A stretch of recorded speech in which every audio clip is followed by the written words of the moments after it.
மலேகம் 200க்கு அப்பால் நூல் வெளியீட்டு நிகழ்வு கொழும்பு தமிழ்ச் சங்க சங்கரப்பிள்ளை மண்டபத்தில் நடைபெற்றது. சிவலிங்கம் ஞாபகார்த்த குழுவின் தலைவர் எம் வாமதேவன் தலைமையில் நூல் வெளியீட்டு நிகழ்வு நடைபெற்றது. நிகழ்வில் பிரதம அதிதியாக மகளிர் மற்றும் சிறுவர் விவகார அமைச்சர் சரோஜா சாவித்ரி போல்ராஜ், கௌரவ அதிதியாக பெருந்தோட்டம் மற்றும் சமூக உட்கட்டமைப்பு பிரதி அமைச்சர் சுந்தர்லிங்கம் பிரதீப் மற்றும் விரிவுரையாளர்கள், சட்டத்தரணிகள், சமூக ஆர்வலர்கள் உள்ளிட்ட பலரும் கலந்து கொண்டிருந்தனர்.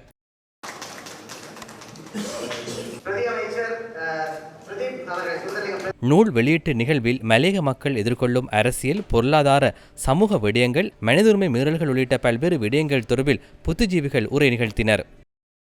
200 வருடங்களாக மூட்டைகளாக சுமக்கப்பட்ட அந்த வலிகளும் வேதனைகளும் இன்னும் தீர்க்கப்படாமலும் குறைக்கப்படாமலும் நாங்கள் தொடர்ச்சியாக சுமந்து கொண்டு வந்திருக்கிறோம். எம்மிடம் அரசியல் ரீதியாக வேறுபாடுகள் இருக்கலாம், கொள்கை ரீதியான மாற்று கருத்துக்கள் இருக்கலாம். ஆனால் ஒரு அரிய வாய்ப்பு கிடைத்திருக்கிறது.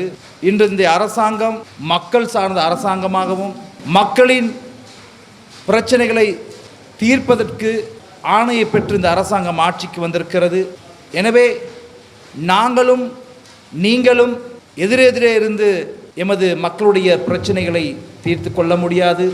எனவே விமர்சனங்கள் மாத்திரம் நாங்கள் நின்றுவிடாது, செயல்பாட்டிலும் நாங்கள் ஈடுபட வேண்டும். என்னை பொறுத்தவரையிலே எங்களுடைய மக்களுடைய காணி பிரச்சனைகள், வீட்டுரிமை பிரச்சனைகள் இதெல்லாம் தீர்ப்பதற்கு ஒரு வாய்ப்பாக இதை நான் சரியான முறையிலே பயன்படுத்தி கொள்ளுவேன். நாங்கள் இந்தியாவிலிருந்து கைவிடப்பட்ட ஒரு சமுதாயம், இலங்கைக்குள்ளும் உள்வாங்கப்படாத ஒரு சமுதாயம். அப்போ எங்களுடைய உண்மையான முளை வேர்கள் எங்கே இருக்குது? அந்தரத்தில் நிற்கின்ற ஒரு சமுதாயமாக, நாங்கள் நிலை தடுமாறி நிற்கின்ற ஒரு சமுதாயமாகத்தான் நாங்கள் இந்த மலையக மக்களை நாங்கள் பார்த்து கொண்டிருக்கிறோம். இப்போ மலையகத்தை பற்றி நாங்கள் பேசும்போது நாங்கள் அனைவருமே பேசிக்கொண்டு வந்த விடயத்தோட இந்த இந்திய ஒரு பாட்டு, சந்தோஷ் நாராயணுடைய என்ஜாய் என்ஜாமி, நீங்கள் பாட்டு கேட்டிருப்பீங்க. அந்த பாட்டில் கூறப்படுகின்ற ஒரு விடயத்தில் நான் சொல்ல விரும்புகிறேன்.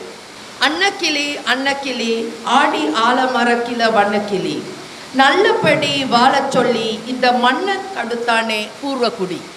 நம்மளுடைய பூர்வக்குடிகள் இங்கு வரும்போது கன்னிக்காடுகளாக இருந்த மலையகம், அதாவது வெர்ஜின் ஃபாரஸ்டுகளாக இருந்தது தான் இந்த மலையகமாக தேயிலை காடுகளாக மாற்றப்பட்டது. கோடிக்கணக்கான டாலர்களை ஈட்டி கொடுக்கப்பட்டது.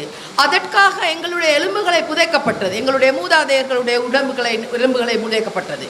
ஆனாலும் இப்போது நாங்கள் பார்க்கும் போது நல்லபடி வாழச் சொல்லி இந்த மண்ணை கொடுத்தானே பூர்வக்குடி. நாங்கள் இந்தியாவிலிருந்து, நாங்கள் இந்திய வம்சாவளி மக்கள் இங்கே வந்து நாங்கள் வாழ்ந்திருக்கின்றோம். நல்லபடி வாழ்கின்றோமா என்றது ஒரு கேள்விக்குறியான ஒரு விஷயமா இன்னும் இருக்கு. அது மட்டுமல்லாமல் கம்மங்கர காணி எல்லாம் பாடித்திருந்தது ஆதிக்குடி, நாய் நரி பூனைக்கும் தான் இந்த ஏரி குளம் கூட சொந்தமடி. ஆனால் நம்மளுடைய மலைய மக்களுக்கு இதுவரை ஒரு காணி துண்டு கூட சொந்தம் இல்லாமல் நாங்கள் வாழ்கின்றோம். அப்போ கம்மங்கர காணியெல்லாம் பாடி திரிந்தது ஆதிக்குடி. அந்த நான் சொன்ன மாதிரி இந்த எங்களுடைய மூதாதையருக்கு அந்த காலத்தில் அந்த கன்னிக்காடுகளாக இந்த வெர்ஜின் ஃபாரஸ்ட்களை தான் நாங்கள் இந்த தேயிலை உற்பத்திக்காக நாங்கள் மாற்றினோம்.